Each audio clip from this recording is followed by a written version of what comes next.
Buongiorno, ben ritrovati con l'informazione di Telefriuli. Apriamo con un'ultimissima notizia che riguarda le prossime elezioni. Manca poco all'ufficialità, ma le date sono ormai certe. Infatti le elezioni regionali per il rinnovo del Consiglio e del Presidente del Friuli Venezia Giulia si terranno domenica 2 e lunedì 3 aprile. Quasi certo inoltre che sempre domenica 2 aprile si terranno contemporaneamente anche le elezioni amministrative nei 19 comuni della regione chiamati a rinnovare sindaco e consigli comunali. L'ipotesi Election Day potrebbe non solo evitare ulteriori costi, ma a Udine permetterebbe di evitare il possibile accavallamento con la 94esima adunata degli Alpini, prevista da giovedì 11 a domenica 14 maggio. Per quanto riguarda le elezioni comunali, oltre al capoluogo friulano, nel 2023 saranno chiamati alle urne i residenti di Sacile, Bruniera, Faedis, Fiume Veneto, Fiumicello, Villa Vicentina, Foglianore di Puglia, Forgaria nel Friuli, Gemona del Friuli, Martignaco, Polcenigo, San Daniele del Friuli, San Giorgio della Richinvelda, Sequals, Spilimbergo, Talmassons, Trepoli Gosullo, Vito d'Asio e il comune di Zoppola. Flusso del gas proveniente dalla Russia azzerato in entrata verso l'Italia. Da giorni ormai la situazione è registrata nell'impianto di Malborghetto Valbruna e da Bollino Nero, ma non sarebbe collegata alle ritorsioni dello zar Putin nei confronti dell'Occidente. Dalla Russia nessuna fornitura di gas all'Italia attraverso la centrale di compressione di Malborghetto Valbruna. Questa volta però la questione non dovrebbe avere a che fare con le tensioni internazionali che si susseguono da febbraio e le conseguenti ritorsioni di Putin nei confronti dell'Occidente. La questione potrebbe essere relativa alla minore domanda di gas del nostro paese, dal momento che le festività natalizie hanno rallentato i volumi di produzione delle aziende, molte delle quali hanno deciso di sospendere l'attività sino all'inizio del prossimo anno. C'è poi un altro aspetto che va tenuto presente. Dopo il freddo di inizio dicembre, le temperature degli ultimi giorni si sono alzate ben sopra la media stagionale, facendo quindi calare il fabbisogno di gas. Quello che arriva dalla Russia, ridotto nella quantità di erogazione già da qualche mese, arriva in Italia attraverso l'impianto gestito dalla SNAM. La Russia, è bene dirlo, non è più il principale fornitore dell'Italia. La maggior parte delle importazioni arriva infatti da Algeria, Azerbaigian, Libia e Nord Europa. Difficile al momento prevedere gli scenari futuri, dal momento che, come affermato oggi da SNAM, gli scenari possono subire variazioni anche repentine e i monitoraggi vengono effettuati ora dopo ora. Quello che è certo però è che non esistono particolari rischi affinché il Friuli e l'Italia intera possano rimanere a secco. È lo stesso pensiero espresso dal sindaco di Malborghetto, Boris Presken, che al momento non ha rilevato alcuna preoccupazione nei suoi cittadini. Restano invece gravissime, passiamo alla cronaca nera, le condizioni del 32enne che ieri pomeriggio a Rividischia di Codroiper è rimasto gravemente ustionato nel 90% del corpo per cause in corso di accertamento. Dal decespugliatore che stava utilizzando era partita una fiammata che lo aveva investito riducendolo in pochissimo tempo in una torcia umana. L'uomo in un primo momento accolto all'ospedale di Udine, nella notte dopo essere stato stabilizzato è stato elitrasportato a Verona dove è stato accolto nel nosocomio Borgo Trento. La sua vita continua ad essere appesa ad un filo. Dopo il rogo appiccato ieri da 2 detenuti nel carcere di Udine, l'assessore regionale addetto alla sicurezza Pierpaolo Roberti ha parlato della necessità di programmare un piano di investimenti statali che riguardi sia l'implementazione del personale di polizia penitenziaria che la necessità di realizzare interventi di edilizia mirati negli istituti di detenzione.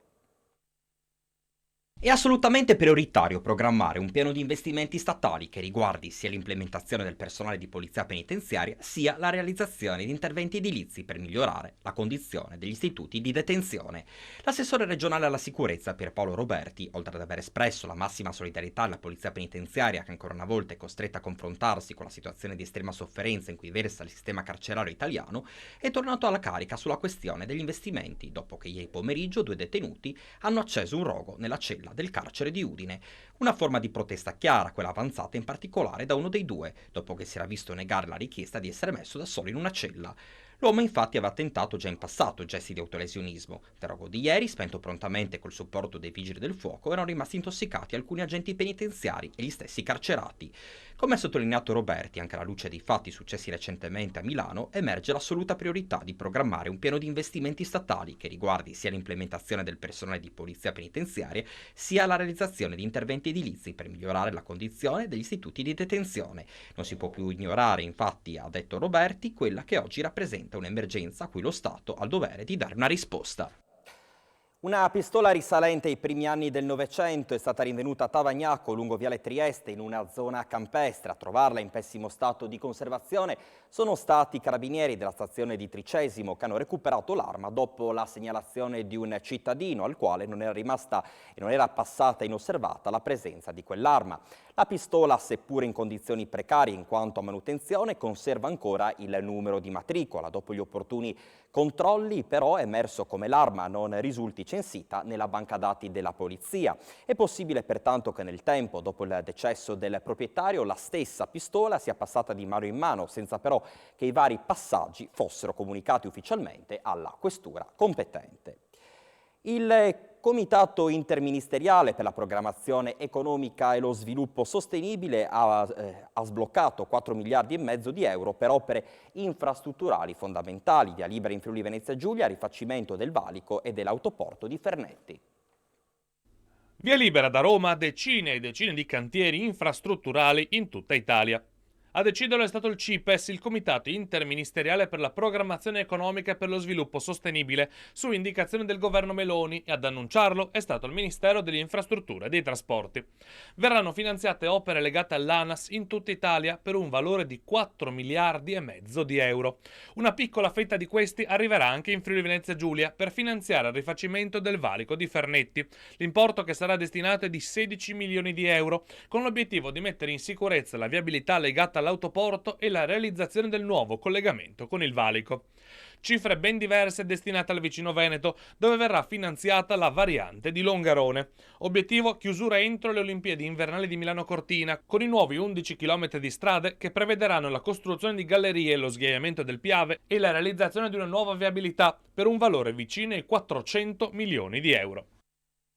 La notizia era nell'aria da diverso tempo, oggi la conferma è arrivata dal diretto interessato. Giuseppe Nicoli, capogruppo in Consiglio regionale, ha deciso di lasciare il partito di Forza Italia e già si lavora alla creazione di un qualcosa di nuovo.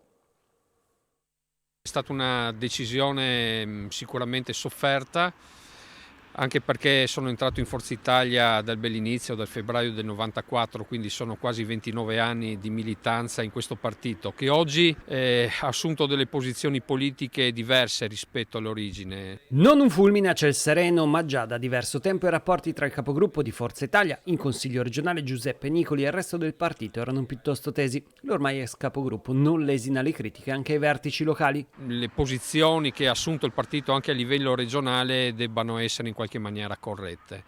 E questo è stato anche il motivo per il quale sono entrato, posso dire tranquillamente, in conflitto con i vertici del partito, per i quali insomma mi sembra che non ci sia stato assolutamente alcuna possibilità di confronto per redimere quelle che erano le tematiche di carattere politico sul piatto. Basti pensare che il coordinamento regionale è stato convocato 4 volte negli ultimi 5 anni, mi sembra veramente poco. Forza Italia dunque, rispetto all'inizio della legislatura, vede il quasi dimezzamento dei consiglieri. Walter Zalucar, subentrato a Piero Camber, escluso a seguito della condanna per i rimborsi Allegri, è stato allontanato per la posizione critica sulla sanità. Restano quindi Mara Piccina e Franco Mattiussi, oltre a Piero Mauro Zanin, presidente dell'Aula. Nicoli, con lo stesso Zalucar ed Emanuele Zanon, fuoriuscito da progetto FVG per confluire in Futura di Ferruccio Sara, andranno a costituire un nuovo gruppo che si collocherà in maggioranza.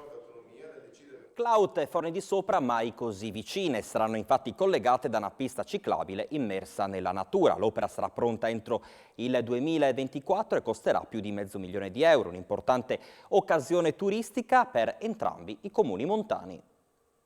Una pista ciclabile lunga 10 km collegherà Clout a Forni di Sopra, un percorso immerso nella natura che unirà i due territori, ora distanti, percorrendo la normale strada che attraversa il Cadore, quindi il vicino Veneto, 80 km e più di un'ora e mezza di macchina. Abbiamo ricevuto attraverso la concertazione con la Regione un finanziamento di 530.000 euro e speriamo che sia l'inizio di questo appunto progetto importante che può collegare la provincia di Pordenone con la provincia di Udine. Il tracciato sarà pronto probabilmente entro il 2024 e offrirà ai due comuni importanti possibilità dal punto di vista turistico. Gli sbocchi e le opportunità che può creare sono veramente importantissime, quindi insieme ai comuni di Forni stiamo lavorando in questa direzione. Un turismo non di massa, sia chiaro, ma di qualità. Non ci piace la massa, però vogliamo il turista che possa venire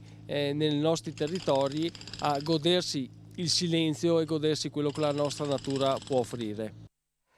Botti e fuochi d'artificio di Capodanno vietati nel comune di Tavagnacco. In vista delle prossime festività, il sindaco Moreno Lirutti ha richiamato l'attenzione dei cittadini sul regolamento di polizia urbana che vieta di utilizzare materiali esplodenti e pirotecnici, botti, petardi e fuochi d'artificio di vario genere. Ciò che vale in presenza di animali a una distanza inferiore a 300 metri dalle abitazioni. Nulla di nuovo, precisa il sindaco, perché si tratta di un regolamento già vigente sul territorio e valido tutto l'anno, non solo durante le festività. Lirutti ricorda che alle forze di polizia è stato chiesto di vigilare sul rispetto del regolamento e che in caso di violazioni sono previste sanzioni dai 200 ai 1200 euro. Al di là delle ragioni di sicurezza, il sindaco di Tavagnacco si è soffermato su un altro aspetto. Credo che in questo periodo caratterizzato dalla guerra qui in Europa, afferma, sia il momento meno adatto per utilizzare petardi, botti o simili che certo non richiamano momenti piacevoli della vita comunitaria. Era questa allora la nostra ultima notizia. Grazie per l'attenzione, grazie per stati alla visione e all'ascolto, ma ci vediamo tra qualche istante con A voi la linea, rimanete con noi.